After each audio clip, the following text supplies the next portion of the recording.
There once lived a simple man with a very clever wife. Though he was not the brightest, he loved his wife dearly, and she loved him just as much.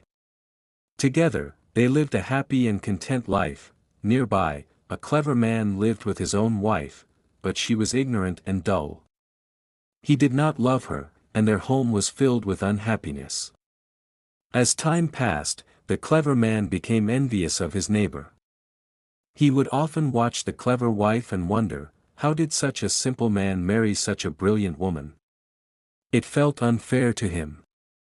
She deserves someone like me, a man of intelligence and wisdom. The thought consumed him, and he began to plot. One day, he visited his neighbor. "Listen, my friend," he said smoothly. "I'll be honest with you. Your wife is incredibly clever, but you are not. You are an ignorant man." The simple man remained silent, his face darkening. "But look at me," the clever man continued. "I am educated, intelligent, and wise. And you know my wife, she is as ignorant as you are.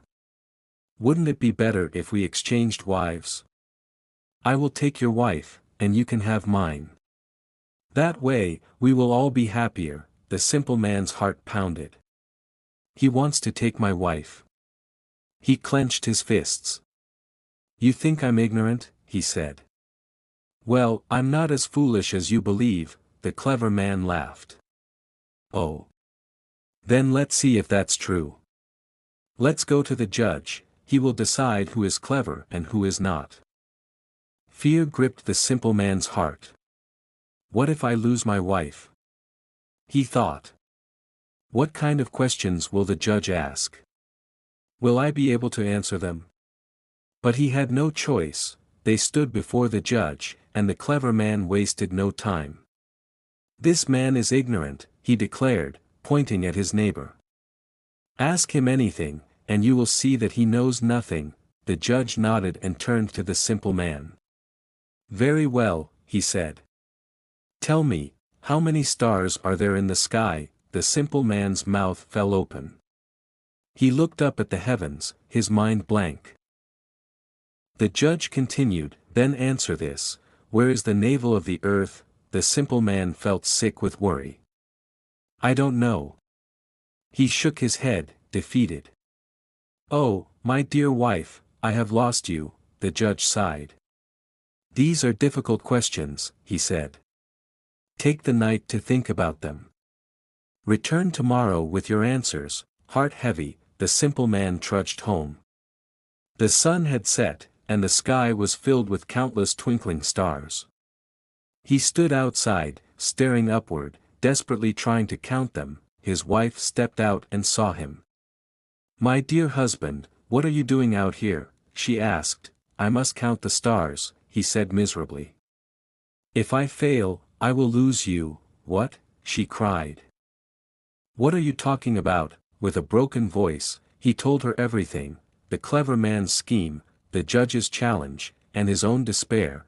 To his surprise, his wife laughed. "Oh, my dear husband," she said, touching his arm gently. "Do not worry.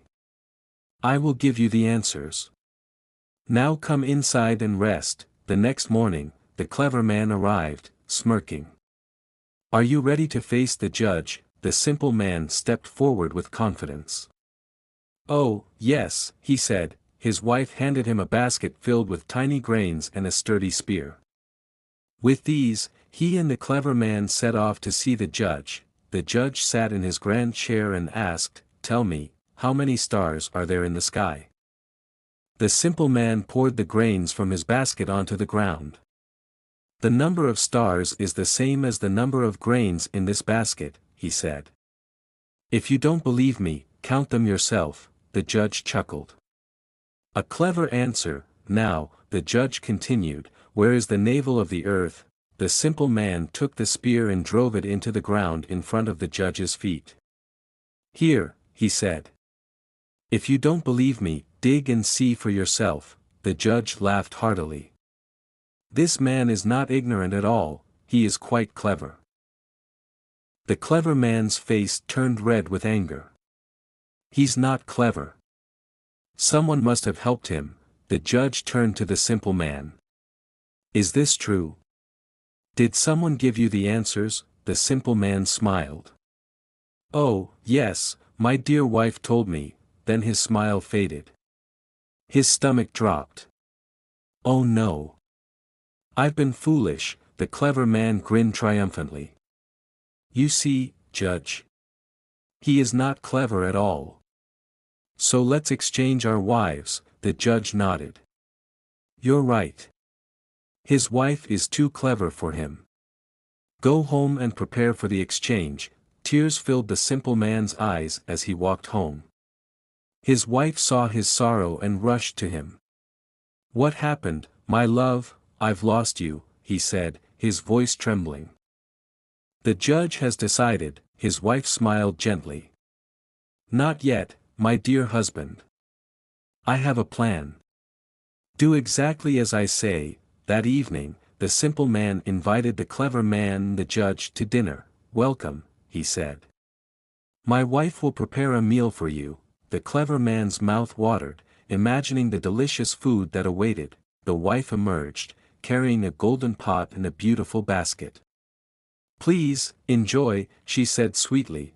The judge eagerly took some bread, but as soon as he bit into it, he coughed. What is this?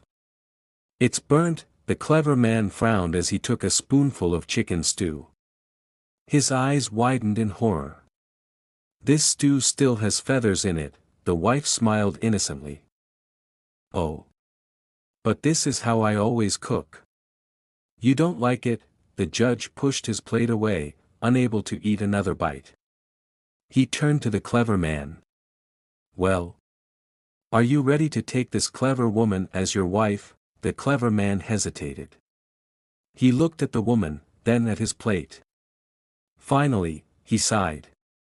No, he muttered. Let her stay with her ignorant husband. The judge and the clever man left, shaking their heads.